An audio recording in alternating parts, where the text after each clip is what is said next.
Bapak Ibu sekalian, setelah kita mendengar Injil, satu kalimat pun tidak mengatakan bahwa Maria diangkat ke surga. Agak aneh kan? Tapi intinya bahwa Maria diangkat ke surga pertama-tama karena ia telah mengandung Yesus, sang sumber kehidupan. Kalau demikian berkuasanya Yesus, mengapa Maria layak? Tentu dipersiapkan oleh Bapa bahwa ia sangat layak dan kemudian diselamatkan dari segala-galanya. Jadi kita percaya bahwa Maria diangkat ke surga karena iman. Iman Maria itu iman yang macam apa? Ketika kita mendengar tadi lagu Magnificat, dari kata magnificare, memuliakan, membesarkan, kita melihat bagaimana perasaan Bunda Maria ketika menerima kabar dari malaikat Gabriel. Kita bilang itu 25 Maret kabar sukacita, tapi bagi Maria itulah kabar kematian.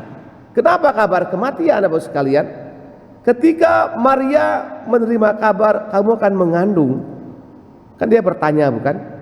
Orang mengatakan fides quaerens intellectum, iman itu mesti berani bertanya, bagaimana mungkin terjadi karena aku belum bersuami? Ini pertanyaan seorang yang beriman, karena dia tahu konsekuensinya bagi orang Yahudi, perempuan Yahudi yang mengandung tanpa suami itu akan dirajam. Rajam artinya itu tali sampi itu kah? Diikatkan di leher, ditarik kayak anjing, ditarik itu. Dan kemudian di lapangan kayak kita lapang kelas tadi dibuatkan lubang setinggi manusia, dicemplungkan di situ. Kemudian semua rakyat pegang batu hitam, pukul kepala sampai mati, itu dia rajam. Dan itu konsekuensinya mengapa Maria bertanya. Tuhan menjawab, roh Tuhan akan menyertai engkau. Dan apa artinya itu? Bahwa kalau Tuhan berbicara, Ia maha kuasa, Dia mampu mengatasi segala-galanya. Inilah iman Maria. Ketika kita mengakui Allah sebagai Tuhan kita, bukan hanya dengan perkataan, kemudian dinyatakan dengan perbuatan tangannya. Tangan kita, tangan berdosa ini bisa membantu orang, ya, bisa pekidian pisage, itu tangan itu, memberikan kolekte, itu semua perbuatan tangan. Dan iman yang demikian harus dinyatakan, sehingga Maria sangat yakin. Karena kuasa itulah Maria berani mengatakan, aku ini hamba Tuhan. Setelah dia menerima semua itu, dia tidak diam. Dia mewartakan kegembiraan kepada saudarinya Elizabeth, sepupunya begitu ya. Dia kunjung. Mengapa dalam tradisi Katolik itu kunjungan keluarga itu penting? Mungkin sesekali DPP kunjung si A, kunjung si B, pastor paroki kunjung A, kunjung B.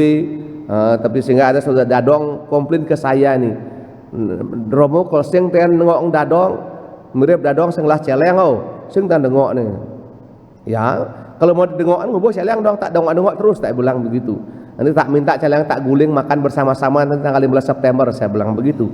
Nah, bagaimana iman Maria dijelaskan? Saya punya kisah begini. Ada seekor burung elang. Ya, dia burung pelikan begitu, dia punya 3 anak. 3 beranak, 3 anak. Pas musim beranak itu musim kemarau panjang, sehingga danau, sungai mulai mengering. Tiap hari dia mencari ikan untuk anak ini, dan akhirnya ya keliling sepanjang hari, tapi kemudian dia tidak mendapatkan ikan untuk anak-anak ini. Apa yang terjadi? Anak sudah mulai bulunya sudah mulai bisa terbang, tapi belum kuat, harus diberikan makan. Sang pelikan akhirnya berpikir bahwa dia mematuk dirinya, kemudian sang anak ini meminum darah induknya ini. Nah, inilah gambaran Ekaristi yang mungkin gambar itu mungkin Bapak Ibu bisa lihat di gereja Tuke yang pertama yang ada di sebelah ya sekarang, yang ada di klinik itu. Nah, itu gambar pelikan mematuk dirinya, kemudian 3 ekor anaknya meminum, kemudian induknya mati, kemudian sang anak bisa terbang dan menyelamatkan dirinya sendiri. Maria mengorbankan hidupnya, mengorbankan perasaannya, mengorbankan kebebasannya agar kita, saya dan Anda, mendapatkan percikan darah anak domba. Sehingga mengapa kemudian Ekaristi menjadi puncak dan pusat iman Kristiani, sama seperti pelikan mematuk dirinya, mengeluarkan darahnya agar anak-anaknya hidup, demikian pula Yesus. Dia mengorbankan hidupnya, mengorbankan nyawanya, kebebasannya, agar saya dan Anda menerima tubuh dan darahnya itu untuk bisa bisa mengatakan saya percaya sama Tuhan meskipun kita punya banyak persoalan. Ketika Anda percaya sama Tuhan, meminum darah Tuhan, kita mempunyai cara pandang yang berbeda. Ini yang penting. Cara pikir yang berbeda, sehingga tidak pernah merasa takut untuk berbuat sesuatu untuk kemajuan orang lain, keluarga, lingkungan KBG.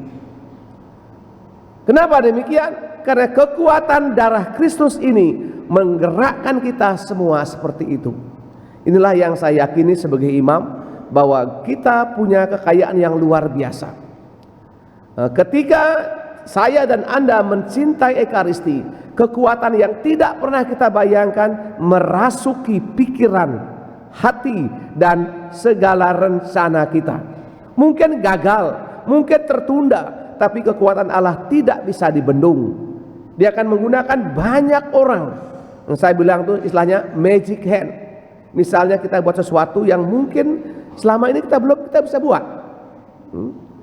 Ketika AC dipasang, karena mungkin pagi AC nggak menyalakan ya. Saya dengar nyamuk tuku, kita gedean gereja, kudolah nasi, dia bilang, omeh nasi kan. Kan nasi ini AC kulkas kepasang di tuh. Biar ada dapat takut dijual lepis. Kami nggak bisa cari uang. Kami minta uang sama Tuhan. Itu jawaban saya begitu. Kenapa kami minta sama uang? Tuhan mengatakan bagaimana dengan Bunda Maria, dengan Yesus itu. Di mana dua orang berkumpul atas namaku, di situ aku hadir. Dan gereja percaya kehadiran Kristus yang paling nyata ketika imam mengangkat hosti dan anggur. Inilah tubuhku, inilah darahku. Dan saya pribadi, dan saya juga sama Romo Yonce, selalu bawakan rencana paroki ketika kamu mengangkat piala dan piala anggur dan hosti. Bawakan Tuhan, kami punya rencana seperti ini. Kalau itu memang rencanamu, pasti akan terlaksana pelan-pelan dan pasti. Tapi kalau tidak akan berhasil. Itu yang saya percaya. Sehingga kita merencanakan apapun, selalu sebelumnya, sesudahnya, dalam misa pribadi saya, misalnya sebagai imam, mengenangkan Tuhan, itu rencana kami. Jika aku mengendaki akan terlaksana, kalau tidak pasti akan gagal total. Itulah iman Maria, iman kita orang-orang Palasari ini yang percaya. Semoga dengan demikian semakin banyak orang yang menyertai saya sebagai imam senantiasa merayakan Ekaristi. Ketika ada Ekaristi, bawakan, Tuhan, saya punya anak sakit-sakitan nih, saya punya anak nengah-nengahan nih, motor baru nalpotnya ganti aja bungbung misalnya, bannya ganti di sini, lengah panaknya nih. Tuhan menjawab, kamu juga lengah, katanya begitu. Ya. Kita sama lengah, oleh karena itu bersama-samalah kelengahan kita ini dipersembahkan. Yang bisa main organ, ketika anda main organ, itu dirigen. Ketika anda dirigen semata-mata untuk kemuliaan Tuhan, maka Tuhan menyempurnakan kemampuan itu. Orang bilang learning by doing. Belajar dengan melakukan itu. Oh ini salah, oh ini salah. Akhirnya Tuhan memberikan dengan seperti itu. Itulah cara Tuhan bekerja. Saya tahun 97 ditabiskan dalam bahasa Bali apa semua. Pertama kali khotbah itu jubah sama kasula sampai besar, cara orang nyuci baju itu. Sampai di mimbar ini basah di bawah itu, netes keringat banyak sekali. Kenapa? Grogi. Mata begitu melihat semua kita nih. Kayaknya pelan-pelan dan pasti dimampukan dan dibisakan karena Tuhan menyertai. Semoga kita percayakan ini dan banyak kita menjadi pelikan, induk pelikan yang berani mematuk dirinya mengeluarkan darah itu untuk kelanjutan gereja kita, anak-anak kita, KBG kita. Ketika Anda berpikir untuk kemajuan gereja, itu artilah kita beriman seperti Bunda Maria. Karena Maria memikirkan kemajuan anak-anaknya, saya dan Anda, sehingga dia mau mengatakan, aku ini hamba Tuhan. Merayakan Maria diangkat ke surga berarti merayakan kita orang-orang yang beriman, yang berani mengatakan, aku ini hamba Tuhan. Kita mohonkan keberanian ini dalam misa kita pada pagi ini. Amin.